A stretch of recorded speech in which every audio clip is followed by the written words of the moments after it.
wabarakatuh. Alhamdulillahilladzi ahyana ba'da ma amatana wa ilaihi nusyur.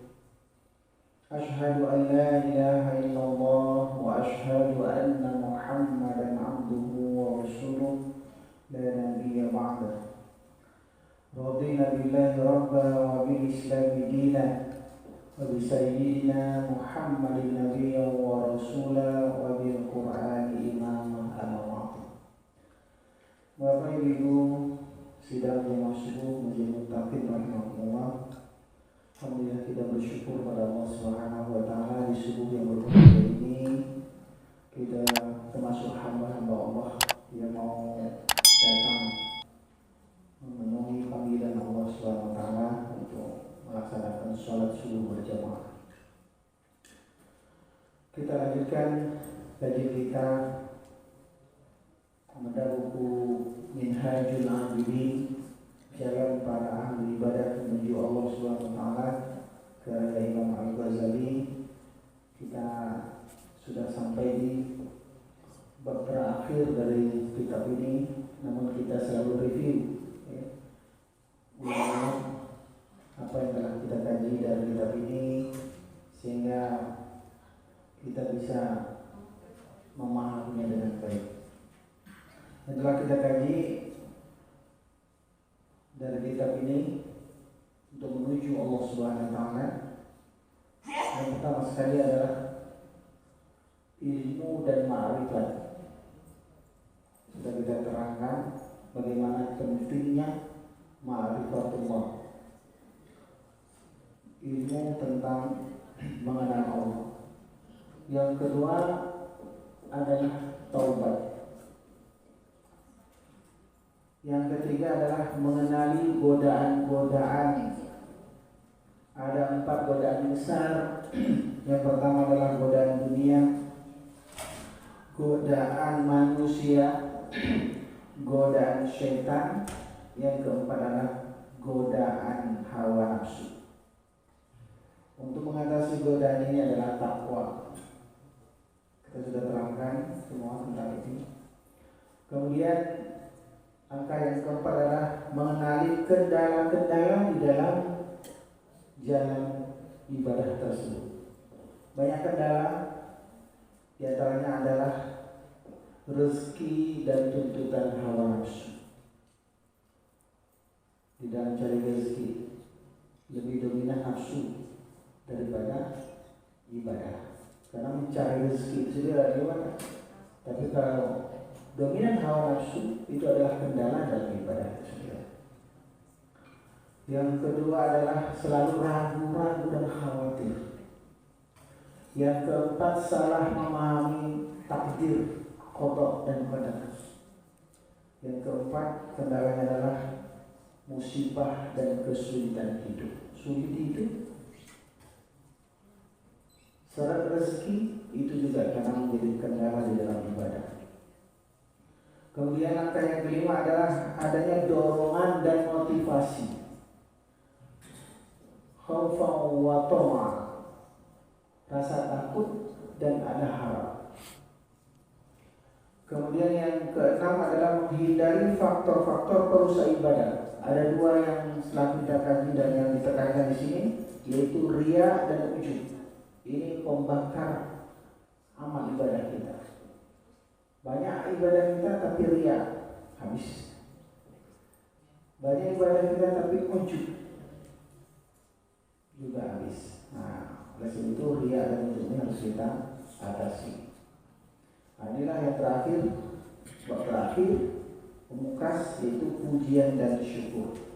Kemarin kita sudah mengkaji tentang makna pujian dan juga makna syukur, dan juga sudah kita sampaikan ada 2 perkara ya, tentang nilai sebuah pemberian. Nah, ada 2 hal yang harus kita kenali.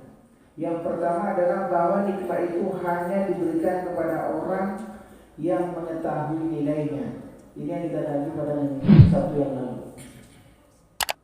Allah memberi nikmat itu hanya kepada orang yang tahu nilai. Jadi tugas kita apa? Tugas kita mengenali nilai tersebut. Karena yang sudah kita sampaikan kemarin, seekor sapi karena tidak tahu nilai emas, walaupun dikasih emas 2 kilo, yang satunya lagi ditawarkan rumput 1 goni, sapi pilih emas apa pilih rumput? Sapi pilih emas apa pilih rumput? Mengapa sapi pilih rumput? Karena dia tahunya makan itu. Oleh sebab itu kita juga begitu, suruh mengenali nilai sesuatu nikmat. Makanya di dalam kehidupan kita banyak salah menilai. Ini yang diinginkan oleh Imam Al-Ghazali. Di mata Allah Subhanahu wa taala, sesuatu yang sangat bernilai itu adalah hidayah, agama. Sehingga kita diperintahkan untuk meminta hidayah itu paling kurang 17 kali sehari semalam. Karena dia sangat bernilai. Ihdinas siratal mustaqim. Ya Allah, beri kami hidayah, beri kami petunjuk. Hidayah itu apa? Jalan yang lurus. Siratal mustaqim. Jalan yang lurus itu jalan siapa? Siratal ladzina an'amta 'alaihim. Jalan orang-orang yang telah Engkau berikan nikmat kepada mereka. Tafsirnya ada dalam surat Al-Nisa. Siapa orang yang Allah beri nikmat itu? Alladzina an'ama Allahu 'alaihim minan nabiyyin was-siddiqin wasyuhada was-salihin wa hasuna ulaika rafiqa. Itu orang-orang yang telah beriman itu adalah para nabi. Ikut jalannya. Itu kita minta ihdinas siratal mustaqim. Siratal ladzina an'amta 'alaihim. Alladzina an'ama Allahu 'alaihim minan nabiyyin siddiqin syuhada was-salihin. Ini yang nikmat. Sementara di otak kita kebanyakan manusia yang orang mendapat nikmat itu adalah orang yang dapat banyak harta. Nah, di sini tidak cocok. Kata Allah, ini yang nikmat, ini yang emas. Sementara ini rumputnya. Cuma mengapa kita pilih ini? Karena kita tidak tahu nilai.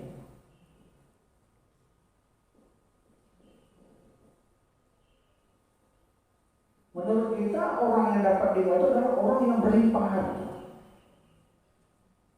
Kalau orang berlimpah harta dapat nikmat, maka orang yang dapat nikmat di dunia adalah namanya qarun. Sementara Allah menggambarkan dalam Al-Quran tentang harta itu apa? Innama amwalukum wa auladukumul fitnah. Sesungguhnya harta-harta yang kamu usahakan, kamu cari siang malam, anak-anak yang kamu banggakan, itu adalah fitnah. Itu adalah ujian. Banyak orang yang lurus dan lebih banyak lagi yang gagal dan menyeret mereka masuk ke dalam neraka. Nah, jadi kita harus tahu nilai. Kemudian dalam Al-Quran yang betul-betul nikmat itu kata Allah adalah bersaudara. Sampai-sampai Allah suruh ingat betul kepada kita nikmat itu. Wazkuru ni'matallahi 'alaikum. Ingatlah oleh kamu nikmat Allah kepada kamu. Apa kurang dari itu? Eksplisit dicantumkan dalam Al-Quran. Ingat oleh kamu nikmat Allah kepada kamu. Jadi proses bab terakhir adalah proses mengenali mana yang nikmat, mana yang tidak. Kalau kita masih salah dalam mengenali nikmat, maka tidak akan pernah dapat kita nikmat itu. Akan salah hidup kita. Wazkuru ni'matallahi 'alaikum in kuntum a'da'an fa'allafa baina qulubikum fa asbahtum bi ni'matihi ikhwana. Ingat oleh kamu nikmat Allah kepada kamu ketika kalian bermusuh-musuhan. Ini ayat ini turunnya kan kepada suku Aus dan Khazraj yang ada di Yathrib sebelum Nabi hijrah. Beratus-ratus tahun musuh terus. Diadu domba oleh Yahudi. Datang nikmat Islam, datang hidayah. Rasul membawa Islam sehingga yang bermusuh Aus dan Khazraj ini fa asbahtum bi ni'mati ikhwan fa allafa baina qulubikum. Hati yang saling benci membenci, dengki menengki itu Allah jadikan cinta mencintai. Allafa baina qulubikum, Allah satukan hati kalian. Fa asbahtum bi ni'matihi ikhwan, menjadilah kalian dengan nikmat Allah menjadi bersaudara. Bersaudara itu nikmat. Nah, ini mengapa sekarang saya dirikan sebuah lembaga di bawah Sunan Hidayah ini, lembaga kajian dan pelatihan ilmu mawaris. Karena saya melihat fenomenanya seperti itu. Banyak orang berhenti bersaudara gara-gara harta warisan. Bersaudara itu nikmat, harta warisan ini fitnah. Banyak orang mengambil fitnah harta dan meninggalkan nikmat saudara. Sementara yang dikatakan Rasulullah, hadu tahabu, berikan harta kamu kepada saudara kamu sehingga mereka cinta kepada kamu, jadi kamu bersaudara. Itu dilakukan oleh Muhajirin dan Ansar. Ansar ini Aus dan Khazraj yang sudah disatukan jadi saling mencintai. Mereka adalah sahabat Ansar. Muhajirin yang datang dari Mekah ke Madinah disaudarakan lagi, mereka dapat nikmat, saling memberikan harta kepada saudaranya. Sementara kita kadang-kadang hanya beranjak saja sedikit pagar itu, kita musuhi saudara kita, saudara kandung kita. Apakah tidak kita mencampakkan nikmat Allah dan kita ambil fitnahnya? Kalau kita tidak memahami ilmu ini, tentu kita tidak tahu mana yang nikmat. Banyak orang berhenti kakak beradik bersaudara, tidak bersapa gara-gara fitnah harta. Ini yang ingin disampaikan betul oleh Imam Al-Ghazali. Jadi langkah pertama untuk mengenali sebuah pemberian sehingga kita bisa bersyukur kepada Allah Subhanahu wa taala dan bisa memuji Allah Subhanahu wa taala kalau kita kenali. Jadi yang pertama itu adalah nikmat itu hanya diberikan kepada orang yang mengenali nilai nikmat.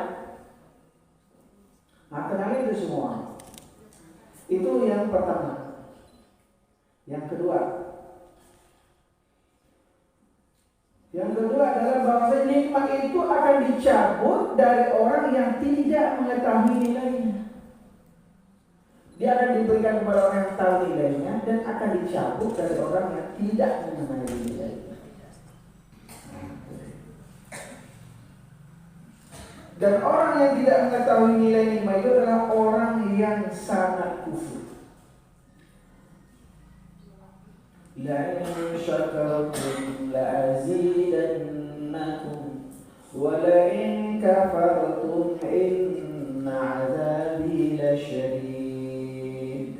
Sungguh kalau kamu bersyukur, la in syakartum la azidannakum, pasti kami tambahkan. Karena kamu tahu nilai nikmat. Dengan tahu nilai nikmat kamu bersyukur pada Allah SWT, kamu tambah. Tapi itu yang bagian pertama tadi. Wa in kafartum, kalau kamu tidak tahu nilai sebuah nikmat sehingga kamu jauh itu, kamu tinggalkan itu, la in kafartum inna azabi lasyadid. Sesungguhnya azabku sangatlah pedih.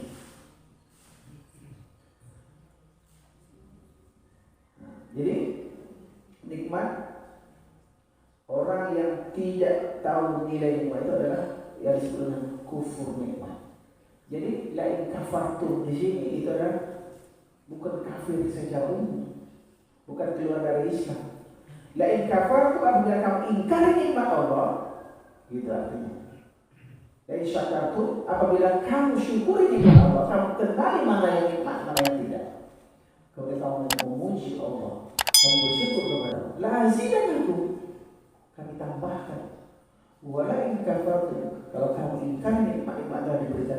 kamu tidak mau mengenalinya, mana yang nikmat mana yang tidak. Kalau seperti anjing, kalau dikasih sisa-sisa tulang, malah kotoran, mungkin lebih dia pilih daripada permata dan emas, karena dia tidak tahu nilainya. Dan manusia sering begitu. Sehingga apa yang dia lakukan, habiskan waktu dan sebagainya, kadang-kadang hanya untuk mengambil sampah-sampah dan remah-remah dunia, habis waktunya, sehingga nanti menyesal. Mengapa aku tidak ambil permata emas berlian yang begitu berharga, yang telah disediakan oleh Allah Subhanahu wa Ta'ala. Sehingga ketika kita tidak mengambil nikmat-nikmat yang besar itu, nikmat hidayah, nikmat iman, kedatangan Rasul. Kedatangan Rasul itu nikmat besar. Ketika kita tidak manfaatkan kedatangan Rasul itu untuk petunjuk hidup kita, kita campakkan nikmat. Dalam surah Al-Imran ayat 164, jelas-jelas Allah katakan, laqad mannallahu 'alal mu'minin. Sungguh-sungguhlah kami berikan nikmat yang besar kepada orang beriman. Laqad mannallahu 'alal mu'minin ba'atsa fihim rasulan min anfusihim. Ketika kami utus kepada mereka seorang rasul dari kalangan mereka sendiri, itu Nabi Muhammad. Ba'atsa fihim rasulan min anfusihim yatlu 'alaihim ayatihi. Rasul itu membacakan kepada mereka ayat-ayat Allah. Yatlu 'alaihim ayatihi wa yuzakkihim. Rasul itu membersihkan jiwa-jiwa mereka yang kotor dengan berbagai zikir, dengan berbagai mengenali Allah. Wa yu'allimuhumul kitaba wal hikmah, dan mengajarkan kepada mereka kitab Al-Quran dan hikmah. Sungguh-sungguh nikmat yang paling besar. Wa in kana min qablu la fi dhalalin mubin. Walaupun sebelumnya mereka dalam kesesatan yang nyata. Kedatangan Rasul nikmat besar, hidayah. Kita tinggalkan itu, kita cari remah-remah dunia dan meninggalkan ini semua. Nah, itu tidak mengenali nikmat itu. Nikmat akan dicabut dari orang yang tidak mengenali nilai daripada nikmat itu. Dalam surat, ini sudah kita bacakan juga kemarin, surat Al-A'raf ayat 175-176. Yang 176 sudah kita bacakan kemarin. Al-A'raf 175-176. Kalau punya bawa Al-Quran, itu bagus sekali untuk kita belajar. A'udzubillahi minasyaitonir rajim. Watlu 'alaihim naba'al ladzi atainahu ayatina fansalakha minha fa'atba'ahu asy-syaitanu fakana minal ghawin. Itu 175. Dan bacakanlah hai Muhammad kepada mereka, watlu 'alaihim. Apa yang bacakan kepada mereka? Naba'al ladzi atainahu ayatina, yaitu berita orang-orang yang telah kami berikan kepada mereka ayat-ayat kami kepadanya. Naba'al ladzi atainahu ayatina fansalakha minha. Kemudian orang itu melepaskan diri dari ayat-ayat itu, dicampakkanlah ayat-ayat Allah itu. Fansalakha minha fa'atba'ahu syaitan, lalu dia diikuti oleh syaitan. Artinya digoda terus oleh syaitan sampai dia tergoda. Fa'atba'ahu syaitan fakana minal ghawin, maka jadilah dia termasuk orang-orang yang sesat.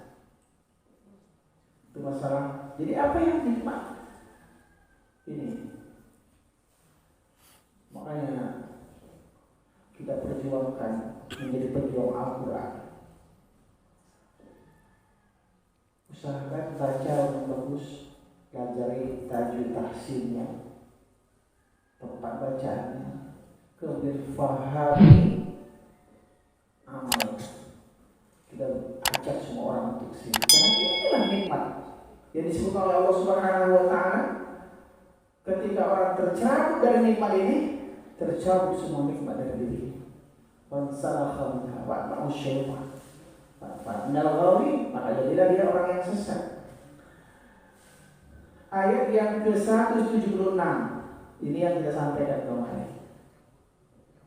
Walau syi'na larafa'nahu biha. Kalau kami menghendaki, walau syi'na kata Allah, larafa'nahu biha, kami angkat derajatnya orang tadi itu. Kalau dia mau ambil Al-Quran ini, larafa'nahu biha, dengan ayat-ayat kami itu. Walakinnahu akhlada ilal ardi. Akan tetapi sayang, orang itu lebih cenderung kepada dunia. Orang itu lebih cenderung kepada bumi, kepada yang rendah, kepada yang murah, kepada tulang-tulang sisa, kepada nasi-nasi remah, kepada kotoran-kotoran dunia. Walakinahu akhlada ilal ardi wattaba'a hawahu, dan dia ikuti hawa nafsu, keinginan-keinginan rendahnya. Wattaba'a hawahu famasaluhu kamasalil kalbi, maka perumpamaan orang itu sama dengan dia dengan anjing. Kalbi in tahmil alaihi yalhas, kalau kamu usir anjing itu, dia julurkan lidah. Autatruhu yalhas, kalau kamu tinggal pun dia tetap julurkan lidahnya. Zalika masalul qaumil ladzina kazzabu bi ayatina, demikianlah perumpamaan orang-orang yang telah mendustakan ayat-ayat kami. Faqsusil qasasa, hai Muhammad, ceritakanlah kisah-kisah ini. Kalau di awal tadi watlu alaihim, bacakan kepada mereka. Terakhir faqsusil qasasa, ceritakan kisah-kisah ini. La'allahum yatafakkarun, semoga mereka mau berpikir. Dalam sabda Imam Ghazali, perumpamaan dalam Al-Quran untuk mengenali nikmat Allah. Betapa buruknya perumpamaan orang yang tidak mengenali nikmat Allah. Jadi dia menjauhi nikmat itu, dia jauhi ayat-ayat Allah Subhanahu wa Ta'ala. Maka kita adakan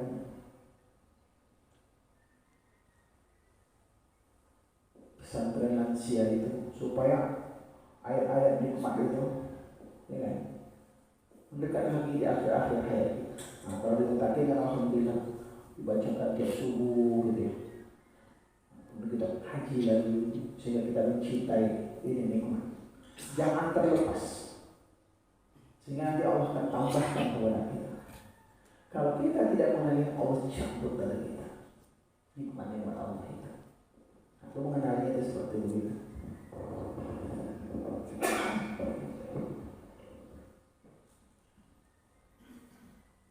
Maksud dari ayat ini adalah ayat mana? Surat Al-A'raf 175 176 yang barusan kita bacakan. Ini sama dengan permasalahan masalah kalbi, seperti anjing. Ayat ini maksudnya adalah menyatakan Allah telah limpahkan kepada hamba nikmat yang sangat bernilai. Hidayah, agama, Al-Quran, petunjuk Rasul, hadis-hadis Nabi. Itu bagaikan nilai-nilai yang tinggi. Ibaratkan orang diberikan istana seperti itu. Ini perumpamaan Imam Ghazali ya.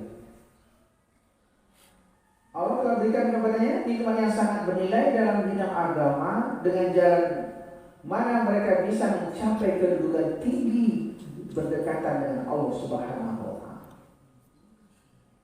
Tapi hambanya itu ternyata tidak mengetahui nilai daripada nikmat itu, tak tahu dia. Padahal sudah diberikan Allah gitu. Tapi karena dia tidak mengenali, lalu orang itu berpaling kepada dunia yang rendah, ditinggalkan nikmat-nikmat misalnya, nikmat agama, nikmat Al-Quran, nikmat hadis Nabi, nikmat petunjuk. jalan-jalan Nabi, sunnah-sunnah Nabi. Dia tinggalkan itu. Dan dia lebih mementingkan kesenangan nafsunya yang rendah terdahulu. Ia tidak mengetahui bahwa dunia itu seluruhnya tidak sebanding dengan nikmat agama yang paling rendah di mata Allah Ta'ala. Dan nilai kenikmatan dunia itu di sisi Allah lebih rendah dari sehelai sayap nyamuk. Istana-istana duniawi ini di pandangan mata Allah tidak lebih daripada sayap nyamuk. Dibandingkan dengan agama yang telah Allah turunkan ini, itu adalah kemewahan yang luar biasa.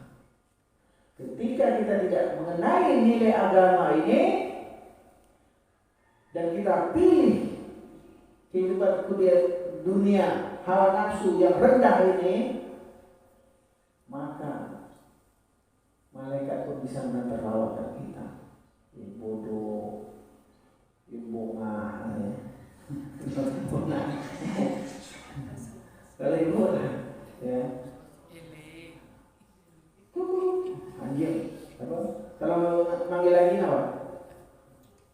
Kalau kucing, lagi apa? Panggil ya, aku ame kan, asal kilo ame. Iya, enggak. Atapak kan buka, abah kilau. Aku pulang dengan bagian-bagian itu alam susah. Ambil dia tanya. Ambil atau tulang kau? Anda tak tahu ambil atau? Kalau tak tahu dan dia ambil bang, ini bisa perintah-perintah ke sembahyang, tolong ya, stadion dan dagian. Siapa itu? Saya itu tak sebulan dah, bisa tak? Sayang dia tak tahu. Begitulah malaikat yang awak bergerak di dunia nan busuk. Bunga. Gitu gitu. Bodoh. Gitulah malaikat yang ngomong geleng gitu. Enggak dicatat beliau. Tulang busuk boleh pilihan, ambil bagian tulang busuk boleh pilihan. Sampai begitu Imam Ghazali memahamkan kepada murid-muridnya. Alangkah bahagianya orang berada dalam kehidupan agama yang lebih tinggi di mata Allah Subhanahu wa taala. Tidak mereka dengan itu. Dan nilai kenikmatan dunia itu di sini ada berbeda dari selesai kamu. Maka berarti hamba itu sama saja dengan seekor anjing yang di dalam membedakan kemuliaan dan ketentraman dengan kehinaan dan kecemasan. Bagi seekor anjing, kemuliaan harga diri itu letaknya ada dalam sepotong roti atau tulang sisa makanan. Mulai hebat. Temboknya apa tuh? Dan babak. Nah itu. Nah, ada banyak. Sepotong roti atau tulang yang sisa. Amin ditinggalkan hebat dong. Kayak rasa kiri kan itu.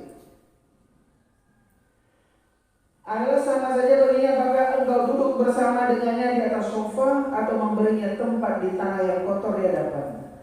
Anjir tuh awak ajaknya ke tempat istana yang sofa awak yang harganya tuh 100 juta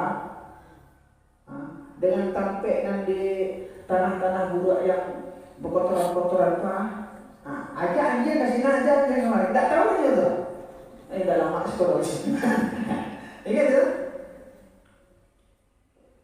nanti yang dimaksudkan di matanya seluruh kehormatan dan kenikmatan itu ada pada makanan dan minuman yang diberikan kepadanya. Bagi anjing itu yang nikmat itu tulang pula. Nak ada sofa, nak ada AC, nak ada perlinya. Asal dapet itu tulang tu, itu dunia lagi punya tu.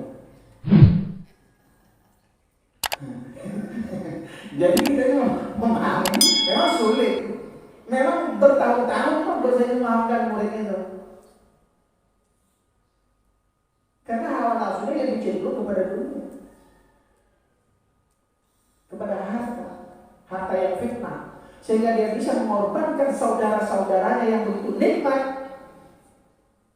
untuk mendapatkan harta ini, untuk mengumpul-umpul harta ini. Tak peduli kalau beradik, tak peduli. Hamba yang dari ini tidak mengetahui nilai nikmat Allah dan tidak mengetahui kewajiban yang harus dilakukan setelah memperoleh nikmat itu. Kalau kita dapat nikmat harta, apa yang harus kita lakukan? Zakatnya, memberikan zawil qurba, wal yatama, wal masakin, apa gitu.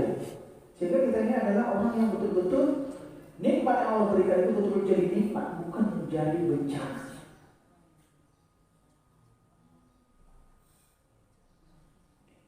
Mata hatinya menjadi rabun, adabnya buruk. Ia tinggalkan maqam tinggi berdekatan dengan Allah dengan menoleh kepada selainnya, serta tersibukkan dari mengingat Allah, dari nikmat dengan Allah, dan menukarnya dengan dunia yang tidak bernilai dan hanya sesaat.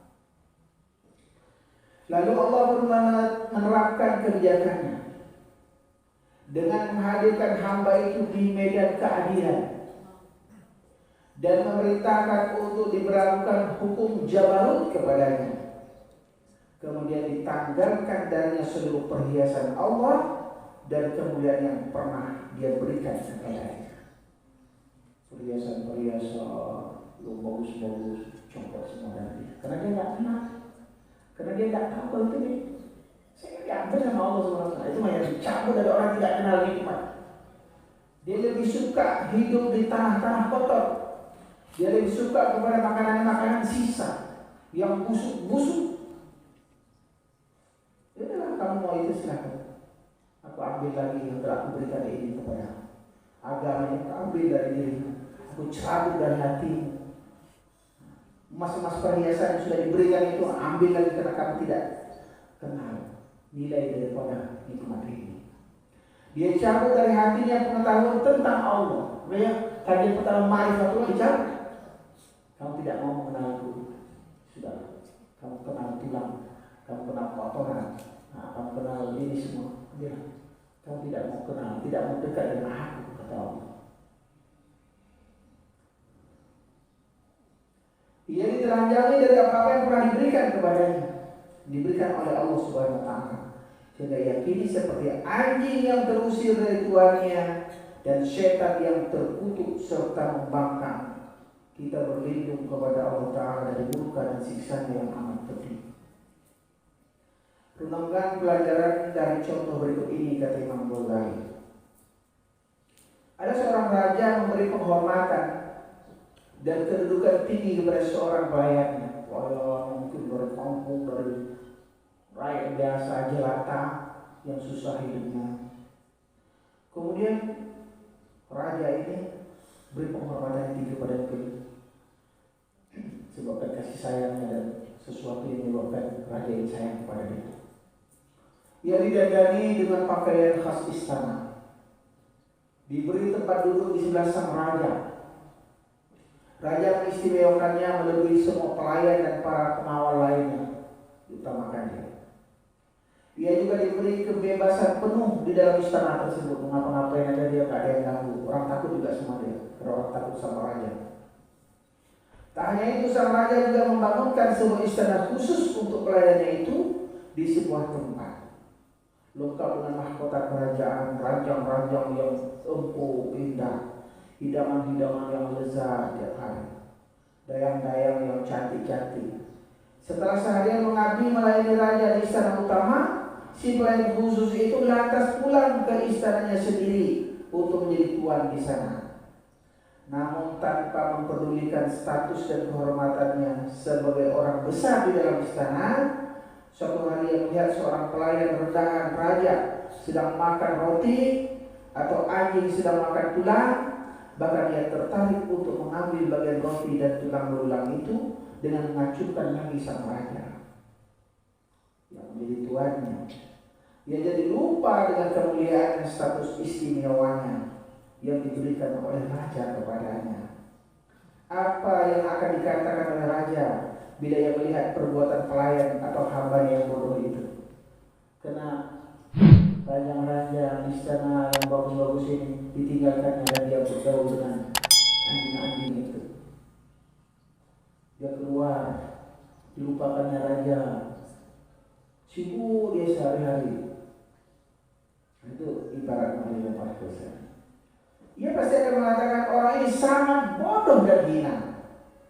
Ia tidak tahu apa artinya kemuliaan, tidak tahu artinya karomah, tidak tahu artinya penghargaan, penghormatan yang telah diberikan kepadanya. Padahal kami telah memberi perhatian istimewa dan memberinya kekayaan serta berbagai bentuk pertolongan. Orang ini tidak bisa membedakan kebaikan dan keburukan. Bongak bodoh.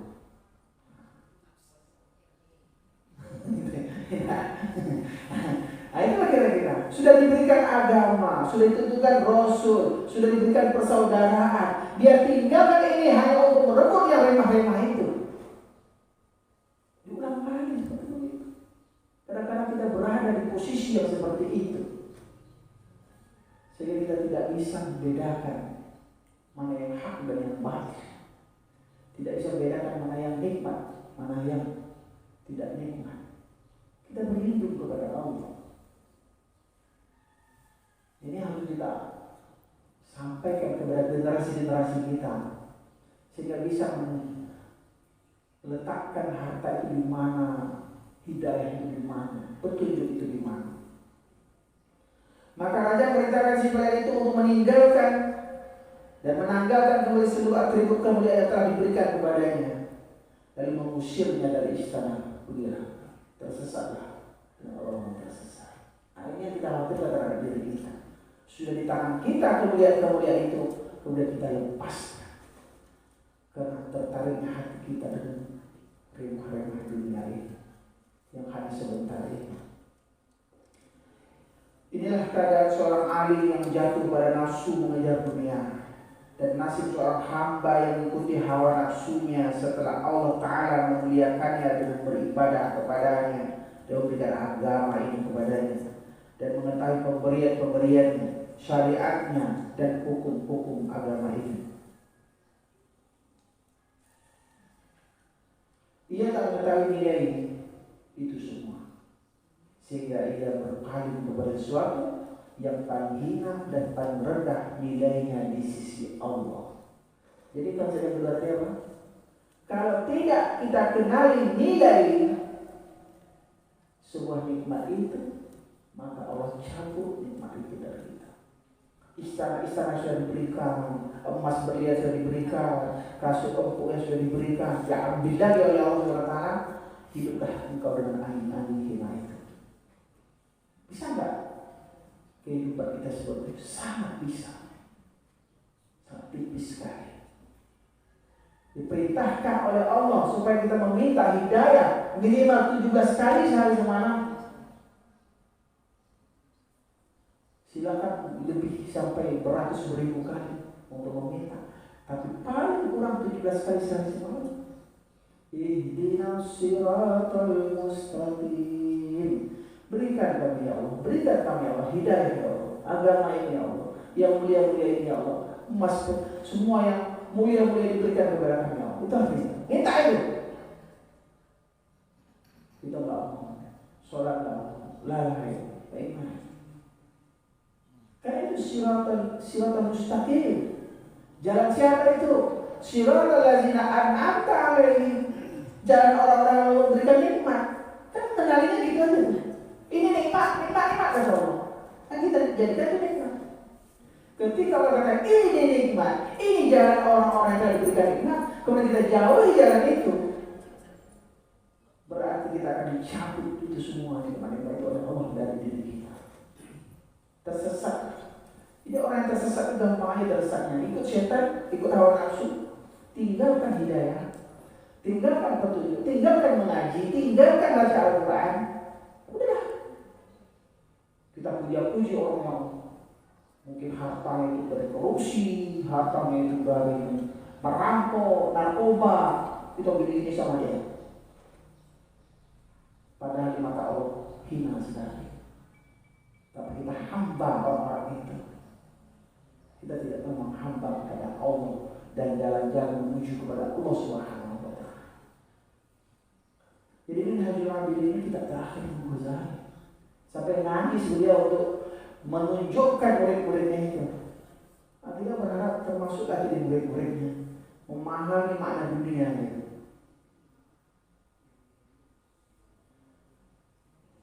Kemudian hendaknya engkau mencurahkan segenap usaha hingga engkau mengetahui nilai nikmat Allah Ta'ala terhadapmu.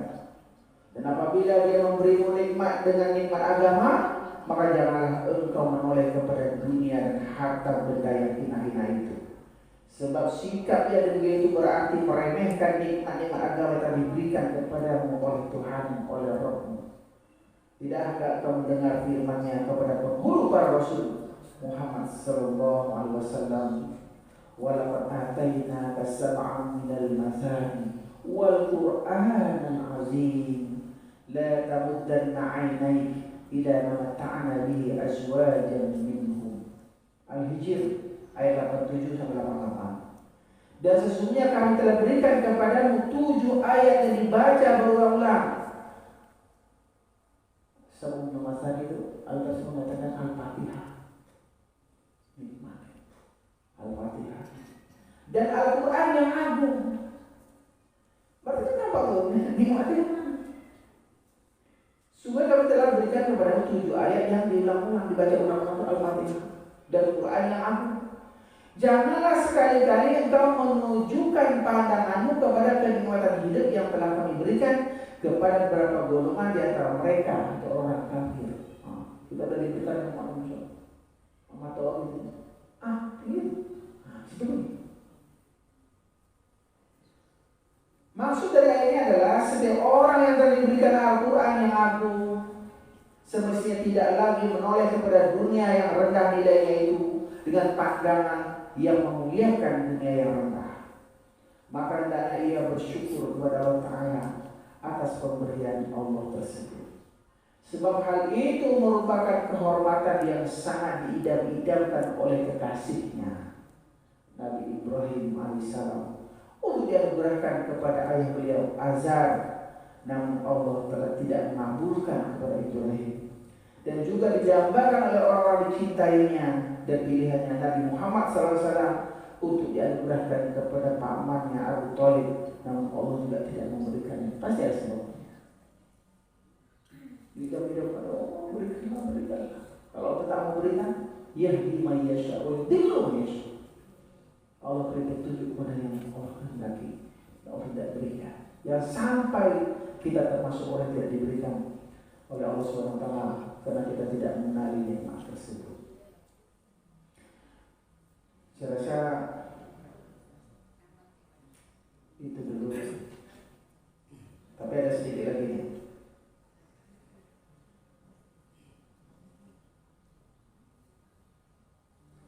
Adapun harta benda dunia itu sengaja dilimpahkan kepada orang-orang kafir seperti Fir'aun, Qarun, kaum ateis, orang-orang zindik, orang-orang yang bodoh dan fasik, yang merupakan makhluk paling hina di hadapannya, sehingga mereka tenggelam di dalam kesesatannya. Dan dunia ini pula yang dipalingkan dari setiap nabi, orang-orang pilihan, orang-orang yang benar keimanannya, orang-orang alim dan ahli ibadah yang merupakan makhluk paling mulia di sisi Allah. Sampai-sampai mereka hampir tidak memperoleh sepotong roti dan sehelai kain. Allah Ta'ala bahkan menganugerahkan kepada mereka menghalang agar tidak terkotori dengan kotoran dunia yang kotor ini. Allah Azza wa Jalla berfirman kepada Musa dan Harun di dalam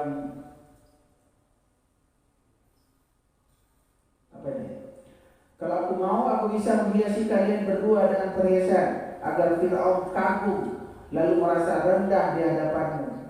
Sadar bahwa kekayaannya tidak mungkin bisa menjangkau keagunganku, tapi aku menjauhkan itu semua dari kalian berdua, wahai Musa dan Harun. Ini di hadapan Qarun dan Fir'aun. Aku menjauhkan itu semua dari kalian berdua, dunia, dan menjadikan kalian tidak menyukainya. Demikian pula yang aku berbuat terhadap para wali-waliku, dan aku benar-benar menghindarkan mereka dari kenikmatan dunia yang rendah itu, sebagaimana seorang penggembala yang penyayang menghindarkan ontanya dari menduduki kotoran. Allah tidak mau menggunakan cara itu bagi kawan-kawan dekatnya itu agar mereka terhindar dari nikmat-nikmat duniawi yang kotor. Karena itu memang tak ada nilainya dalam pandangan Allah Subhanahu wa Ta'ala. Tapi Dia menolong mereka secara penuh di akhirat dengan agama. Ini yang disampaikan Imam Ghazali. Saya rasa maknanya kita bacakan hanya penguat-penguat dari tadi, dan mudah-mudahan insyaallah ini menjadi pedoman bagi kita juga. Soalnya nanti mungkin terakhir nanti akan kita sampaikan penutup, ya. Cermin kebutuhan hamba yang lemah. Itu besok ya, ya. Cermin kebutuhan hamba yang lemah. Apa kebutuhan kita sebagai hamba yang lemah? Dan sebagai penutup mungkin sekali lagi itu kita, ya. Mudah-mudahan buku ini sudah kita ulang-ulang, kita punya. Mudah-mudahan jadi pegangan kita, ya. Karena nasihat-nasihat yang luar biasa dari seorang yang alim, ya, yang dunia ini sudah di tangannya. Beliau itu sudah pernah jadi rektor di Zomia di Irak, kemudian jadi menteri agama, kedudukan, kemudian beliau kembali kepada pesantren, malah berada di menara Masjid Damaskus, mengarang kitab Ihya Ulumuddin, mengarang kitab Minhajul Abidin, ya, untuk menunjukkan Ihya Ulumuddin, hidupkan kembali ilmu-ilmu agama supaya orang ini mendapatkan petunjuk dari kotoran-kotoran dunia yang menggoda. Di jalan orang di luar negeri mereka nyari dengan TV, TV yang sudah lama yang macam apa namanya itu bioskop mini, itu bantu deh. Pembantunya tidak ada harta, tapi menikmati harta itu. 850 semuanya, 8 ekor deh. Check up, mulu lah penyakit, macam-macam stroke.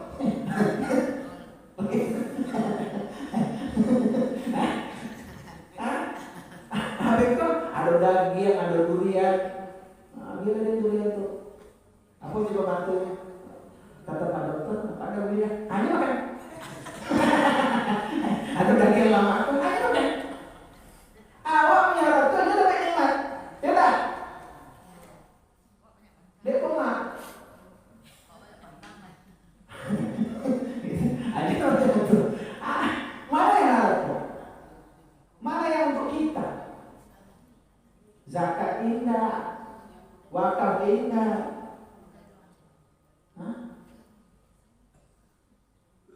Kemudian kita hanya berbangga-bangga dengan orang kayu. Itu aja.